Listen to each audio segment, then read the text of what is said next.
Minnesota Congresswoman Ilhan Omar responding to her state's massive welfare fraud scandal, pinning the blame not on the criminals, but those working to protect the American people. If there was a linkage in that the money that they had stolen going to terrorism, then that is a failure of the FBI and our court system in not figuring that out and basically charging them. So we got to kind of piece that off. So say, okay, she blames the FBI here, but really what she's doing is blaming the court system, saying, hey, if there was alleged terrorism, they missed it because some of these people have already been sentenced. Now, if it wasn't uncovered and it wasn't discussed by that FBI, she's right. That in 2021, when all of this was happening during COVID, that this would have been something they could have prosecuted, gone after. But you have a new FBI in charge, one that's actually looking at a lot of these facts and finding out that, yeah, you probably can blame a lot of this on an FBI who wasn't paying attention. But of course, as you can tell in her voice, this is a deflection from what's going on there. Now, look, President Trump took some pretty big swipes at the Somali community that is in Minnesota. Look, they didn't pop up out of nowhere. You know, we got to remember how people immigrate here, how they ended up here, how they ended up, taking over. Yes, true. Lots of this area. I mean, I think, again, that's undeniable. And I don't believe even the Somali population, the Somali American population would tell you that's not true. If you go to that area of Minnesota, it's abundantly clear. It's not unlike going to certain areas in London right now. I'm not saying that makes it dangerous. Again, I'm not saying that's even a bad thing. It's just true. So when you talk about what this looks like, and there are some swipes that are taken, you do have to take a step back and go, okay, beyond the normal, what seems to be online rhetoric, which is often it often hurts the conversation because it doesn't get back to the point.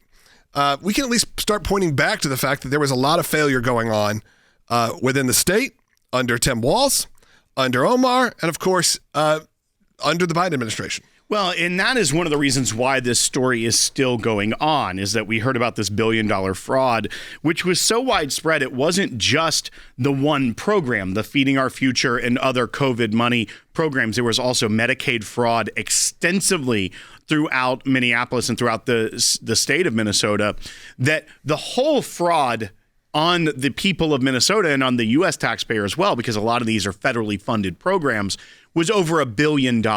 So they are still having to go out there and do these interviews to try and spin it. Because who was the author of the bill in U.S. Congress, the Meals Act of 2020, which funded in states this $250 million of the fraud who wasn't that paying happened? attention? It was Ilhan Omar. She wrote the bill and introduced it into Congress. It passed bipartisan because it was a COVID relief bill trying to get food to needy families. But $250 million of the billion-dollar fraud went through that program, the meals program, from her legislation. So, of course, she's going to try and take the blame and not say, oh, I didn't have safeguards in the way that this money would be distributed in my legislation. I have to blame somebody else. Who am I going to blame? The FBI. But not say which FBI, just the FBI and FBI. Courts, generically, as if the courts themselves are the one that bring the charges. But in reality, it's also a little bit more layered, because it doesn't necessarily mean that the investigation is if an individual in Minnesota was writing a check to al-Shabaab and handing it over. It's investigating the systems that we have in place that can protect against sending money to a place like Somalia, because these people have family there. A lot of them still have families that are there. If you remit money to Somalia, their entire economy is captured by al-Shabaab. So therefore, they are skimming money off the top. It may not have been intentional funding of terror, but that doesn't mean that it wasn't happening. Well, you also could flip it and go, this wasn't also COVID fraud as a get-rich-quick scheme, it seemed like, for necessarily, if this is where the money was headed. If the money was headed overseas, to Somalia, to different areas, it wasn't just you'd say, normal level of fraud always. I mean, I'm sure a lot of people's wallets did get thicker in this, and I think that was part of it. Well, and I think to that point, that's why being able to deflect on one program and the other, it was so widespread that the governor and the regime of Tim Walz was unable to control fraud on many levels. Within the Feeding Our Future fraud, that one may have the least likelihood of having money that's traced back to al-Shabaab, because the people there have been 87 people charged with fraud in the state since they've looked into this. And a lot of those people were buying houses, were buying cars.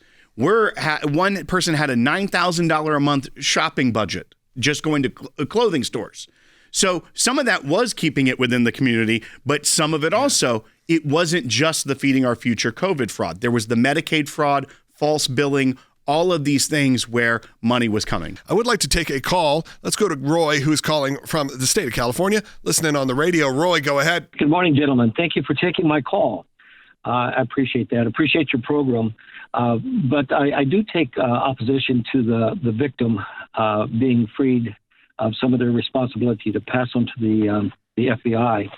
Thing is that I was a recipient also of the PPE, and there was so much work the banks couldn't even keep up with it, much less the legal enforcements. And there was a lot of fraud going on above and beyond the Somali department. Absolutely. So there's a lot of fraud there. However, to blame the FBI, I think at a moment, whether it was so difficult, regardless of whose party it was underneath, I think would be incorrect.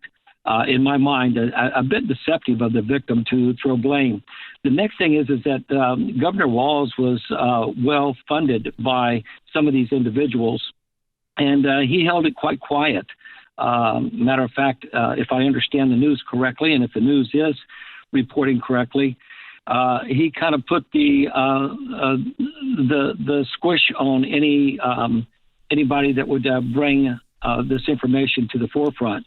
So, Roy, that's exactly what we're hearing is that there were members of the state that were involved in their Department of Human Services that were trying to bring this to the attention of the governor. And many of them, they say, faced retaliation from the governor and from the governor's office at trying to expose this. So, yes, I do think that the executive in the state has a lot of culpability here as far as even political repercussions should come out of this. But I partially agree with you on the blaming the policeman for someone running a red light. It was the analogy you used. One, yes, there are fraudsters, and I do think also the mechanisms within the state made it a lot easier. I think you're also right. We are going to see this start to happen as it gets examined in a lot of other states. We're already hearing a whistleblower in Maine is being reported that similar things were happening in that state. I think a lot of places where you have had Democrat-led governments in the states that were tasked with distributing funds that come through, they were had a lot less safeguards than they should have. And I'm sure it affected red states as well. It was a time when fraudsters found it was like open season. They decided to go for it. So we'll continue talking about this. But I do think, as she's saying, that people were charged with fraud. And if there weren't links exposed then, it could be a failure of the FBI. We know that the Biden FBI was not looking into things that would keep America safe. They were going after parents at school board meetings. Yeah. They were going after our whistleblower clients. They were going after pro-life advocates. They were fully distracted by what could bring them some popularity amongst their base.